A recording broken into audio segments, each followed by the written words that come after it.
Use your Christmas cheer and bash his frickin' brains out, you idiot! Good evening, fellow Night Owls, and welcome to our second annual holiday special. I'm of course joined again by my wife, Rachelle, and in today's video, we're going to be discussing God of War Ragnarok, which recently came to PC. This game came out last year on Sony's consoles, but I mean, look at me. Do you honestly think that this kid would grow up to own a PS5? we found a cookbook based off of Sony's recent duology, and we wanted to check out the recipe and see if they stood out better than the Skyrim cookbook. On a lot of these gaming cookbooks, they go for the look rather than the taste, and I think this cookbook did a really good job of going for that aesthetic, but not missing out on any flavor or technique, or just a well-written recipe can sometimes make all the difference. We first start off with the spice mixes. The two spice mixes that I made were the Jotun spice mix and the curry spice mix. It's very earthy, it was very fragrant. It used fennel seeds, it used cardamom, caraway seeds, very, very fragrant herbs, and with a very earthy feel to them. In order to review this cookbook, Rachelle decided to pick a main course, a side dish, and two desserts that would look good on any holiday celebration table. Since she's the one with experience cooking, I'm going to go ahead and turn things over to her to fully explain how to make these dishes. So the pork tenderloin was really great.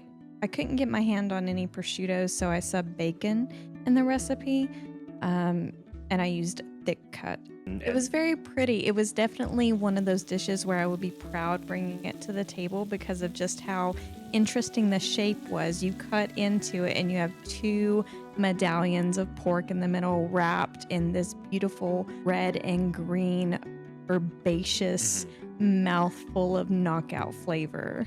And then we also made rotkohl. It's really just red cabbage that's been stewed. And then we went to the desserts. This next one is very fun to say. Soccer kringle. Soccer Or kringle. kringlor. But it's basically a sweet bun that's been flavored with vanilla and cardamom. And then you make a vanilla cardamom sugar to go on top. But then the other dessert that you made was It was a babka. yes. It was a dark chocolate and matcha sesame seed dark chocolate paste in the middle. And I thought those were very good. There was a full teaspoon of salt in the dough itself. And then there was also a teaspoon of salt in the filling as well. And I think that going back, I wouldn't add any salt to the filling. The dough was salty enough. And then the sesames also add like a savoriness to it. And I just don't feel like that extra salt was really needed. I think that these recipes were good enough to start putting in a monthly winter rotation. And there's so many more recipes in the book that I would love to try. All of them were real winners. And so that gives me a lot of hope for the other recipes in there.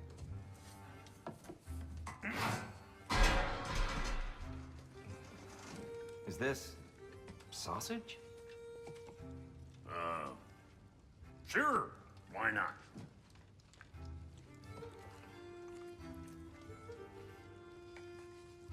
I remember food tasting better. I suppose you'd like to try cooking for this lot. I accept. What?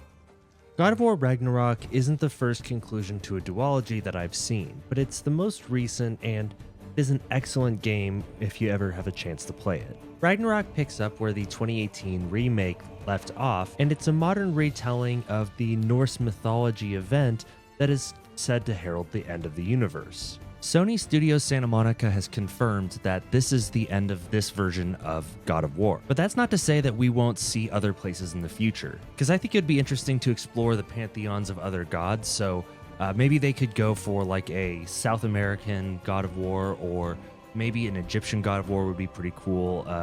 There's lots of ways we could go with it. In keeping with this week's theme of two fellow Night Owls, I'd like to discuss two duologies that happen to be RPGs that have stood out in my memory, starting with Middle-earth: Shadow of Mordor and Middle-earth: Shadow of War. The story also follows two characters, the Gondorian Ranger Talion and the Elven ringsmith Celebrimbor. Celebrimbor's a little bit more of a well-known character now because of the Amazon series The Rings of Power, but if you're familiar at all with the Tolkien extended universe, then Celebrimbor's name will definitely ring a bell. This game's combat system borrows heavily from both the Arkham series and many of the Assassin's Creed games, and you can kind of use different types of parries and a lot of different acrobatics to get around the world. And while the story is a custom story solely for this game and has only tertiary ties to the Peter Jackson trilogies, the attention to detail in both of these games is remarkable, and if you're somebody who's really into the Tolkien lore like myself, that's really commendable. And if you have a modern console, you can play these right now. I believe even Shadow of War is on Game Pass, so there's a free way to play it. The second duology that I'm going to discuss is actually kind of two duologies. Let me explain. The original Golden Sun was released for the Game Boy Advance in 2001 and was developed by Camelot Software Planning. While Golden Sun is an excellent RPG that controls well and has an interesting magic system, the game was actually kind of rushed out the door before they could totally finish it, which meant that we got a sequel a year later, Golden Sun: The Lost Age. Golden Sun: The Lost Age takes over where the first one left off, so there's basically nothing lost there. You just continue the story. The series took a bit of a hiatus and resurfaced on the DS with Golden Sun: Dark Dawn in 2010. This third game in the series didn't review quite as well as the first two.